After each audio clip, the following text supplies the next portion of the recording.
가정을 신방하다 보면 가정의 현관문에 이런 메모가 적혀 있습니다. 가스불 끄기, 창문 닫기, 불 끄기 이런 메모들이 붙어 있는 것을 보게 됩니다. 아무래도 좀 쉽게 잊어버리기 때문에 나가기 전에 다시 한번 확인하고 또 점검하기 위해 이러한 메모를 붙이는 것입니다.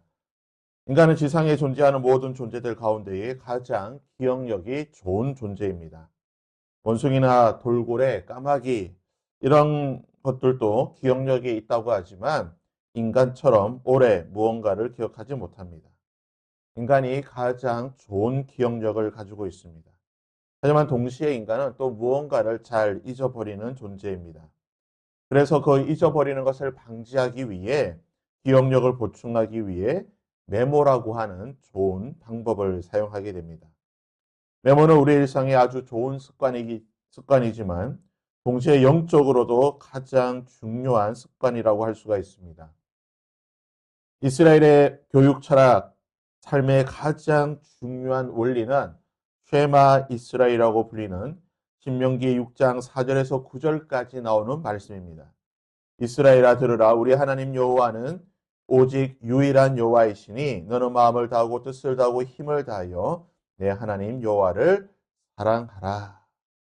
여호와 하나님은 한 분이시고 그분을 모든 것을 다해 사랑하는 것, 이것이 이스라엘 백성들에게 있어 가장 중요한 삶의 원리입니다. 그리고 이 원리와 원칙을 지키기 위해서 이스라엘 백성들에게 메모하는 습관을 가져야 된다라고 성경은 가르쳐주고 있습니다. 계속해서 말씀하고 있습니다. 오늘 내가 내게 명령하는 이 말씀은 너는 마음에 새기고 내 자녀에게 부지런히 가르치며 집에 앉았을 때든지 길을 갈 때든지 누워 있을 때든지 일어날 때든지 이 말씀을 강론할 것이며 너는 또 이것을 내 손목에 매어 내 기호로 삼으며 내 미간에 붙여 표를 삼고 또 내 집 문설주와 바깥문에 기록할지니라. 마음에 새기고 기억하고 또 기억하고 생각하고 말하고 보라는 것입니다. 기억하고 생각하기 위해 말하고 암기하기 위해 가장 좋은 방법은 바로 메모하는 것입니다. 오늘 말씀에 보면 내 손목에 붙이고 내 이마에 붙이고 문기둥에 붙이고 문설주에 붙이라고 하나님께서 말씀하고 계십니다. 즉 눈을 들어 바라보는 모든 곳에 하나님의 말씀이 보일 수 있도록 하나님의 말씀이 생각날 수 있도록 붙여 놓으라는 것입니다. 그래서 이스라엘 백성들은 손목과 이마에 테필린이라고 하는 가죽띠를 메고 그리고 이마에는 함을 붙이게 됩니다. 또 문설주에는 메주자라고 하는 성경 말씀을 담은 작은 함을 붙여놓고 어디든지 집을 나가든 집을 들어오든 또는 무엇을 보든 하나님의 말씀을 기억할 수 있도록 하고 있는 것입니다. 그리고 오늘 말씀에는 한 가지 더 메모의 방법을 가르쳐주고 있습니다. 이스라엘 자손에게 명령하여 대대로 그들의 옷단 귀에 술을 만들고 청색끈을 그 귀에 술에 더하라. 겉옷 끝에 옷을 즉 어떤 긴 띠를 달아 놓으라는 것입니다. 왜 매일 입는 겉옷에 긴 띠를 달아 놓으라고 말씀하셨을까요? 솔직히 이것은 디자인적으로도 그렇게 예쁘지 않습니다. 그리고 무언가 옷 끝에 치렁치렁 달려있기 때문에 또 불편합니다. 어디에 걸리기도 하고 참 생활에 불편할 것 같은데 이렇게 디자인적으로도 예쁘지 않고 또 불편한 이런 띠 같은 것을 겉옷에 달아놓으라고 하신 이유가 무엇입니까? 39절에 보면 이 수는 너희가 보고 여호와의 모든 계명을 기억하고 준행하고 너희를 방종하게 하는 자신의 마음과 눈의 욕심을 따라 음행하지 않기 위함이라.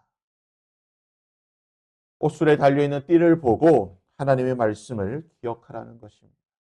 옷술에 달려있는 그 띠를 보고 하나님의 말씀대로 살 수 있도록 결단하고 결심하라는 것입니다.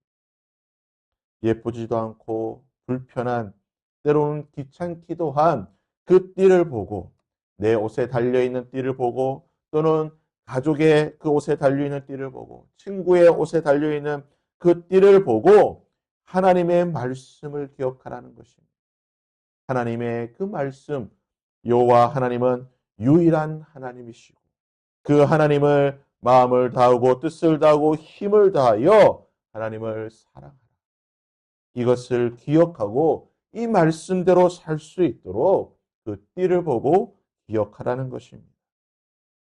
하나님의 말씀을 보고 하나님의 말씀대로 살아갈 때에 어떠한 일이 있게 됩니까? 그럴 때에 오늘 40절, 41절은 이렇게 말하고 있습니다. 그리하면 너희들이 하나님의 말씀대로 살게 되면 너희가 내 모든 계명을 기억하고 행하면 너희의 하나님 앞에 거룩하리라. 하나님의 백성으로 하나님의 거룩한 자녀로 살게 된다는 것입니다. 하나님은 우리 아버지가 되십니다. 우리 아버지이신 그 하나님은 거룩하신 하나님이라고 말하고 있습니다. 그러기에 자녀된 우리는 우리의 아버지 되신 하나님처럼 거룩한 자가 되어야 한다는 것입니다. 이것이 바로 우리가 하나님의 말씀을 기억하고 하나님의 말씀대로 살아야 하는 가장 중요한 이유가 된다는 것입니다. 우리가 예수를 믿고 하나님 말씀대로 살면 복을 받습니다. 물론 우리는 예수를 믿고 하나님 말씀대로 살게 되면 하나님의 복을 받고 우리의 병이 낫고 또 하나님의 말씀대로 여러 은혜들을 누리게 됩니다. 하지만 이것이 우리가 하나님의 말씀대로 살아야 되는 목적이 아니라는 것입니다. 이것은 2차적인 것, 부수적인 것입니다. 성경 그 어디에도 하나님의 말씀대로 살아서 이런 하나님의 말씀대로 살아는 가장 중요한 이유가 병 낫고 잘 먹고 잘 사는 것이라고 말하지 않습니다. 오늘의 말씀처럼 하나님의 말씀대로 살아야 하는 이유는 예수 그리스도를 믿고 하나님의 백성으로 살아야 하는 이유는 하나님처럼 거룩해지기 위해 하나님의 거룩함을 닮아가기 위해 우리는 하나님의 말씀대로 살아야 한다는 것입니다.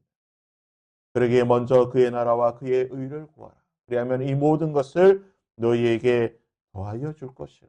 보너스로 줄 것이라는 그 하나님의 말씀처럼 우리는 오늘 하루도 하나님의 말씀을 기억하고 하나님의 말씀대로 살아갈 때에 하나님의 거룩한 백성으로 살 수 있도록 우리는 오늘 한 날 우리의 삶을 살아가야 될 줄 믿습니다. 바라기는 오늘 말씀처럼 우리의 눈을 들어 하나님의 말씀을 바라보고 하나님의 말씀을 기억하고 그 하나님의 말씀대로 살아갈 때에 거룩한 하나님의 백성으로 살아가는 저와 여러분이 될 수 있기를 주님의 이름으로 부탁드립니다. 오늘